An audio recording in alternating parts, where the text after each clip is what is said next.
চলতি বছরটি বাংলাদেশের জন্য অত্যন্তই গুরুত্বপূর্ণ উল্লেখ করে প্রধান উপদেষ্টা অধ্যাপক মোহাম্মদ ইউনূস বলেছেন, কাউকে বিশৃঙ্খলা ও অরাজকতা সৃষ্টির সুযোগ দেওয়া যাবে না। যুদ্ধ পরিস্থিতির মতো সতর্ক থাকতে হবে। রাষ্ট্রীয় অতিথি ভবন যমুনায় সোমবার নিরাপত্তা বাহিনীর শীর্ষ কর্মকর্তাদের সঙ্গে আইন শৃঙ্খলা পরিস্থিতি পর্যালোচনা সভার প্রধান উপদেষ্টা এ কথা বলেন।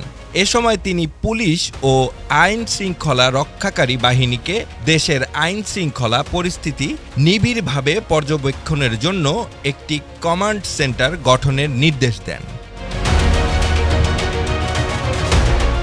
সভায় প্রধান উপদেষ্টা নিরাপত্তা বাহিনী প্রধানের আইন শৃঙ্খলা পরিস্থিতি বিঘ্নিত করার যেকোনো অপচেষ্টার বিরুদ্ধে সতর্ক থাকার নির্দেশ দেন। তিনি বলেন, যুদ্ধকালীন পরিস্থিতির মতো আমাদের সতর্ক থাকতে হবে। এ বছরটি দেশের জন্য অত্যন্তই গুরুত্বপূর্ণ। কাউকে বিশৃঙ্খলা ও অরাজকতা সৃষ্টির সুযোগ দেওয়া যাবে না। ফাহাদ চৌধুরী, শতাব্দী টেলিভিশন।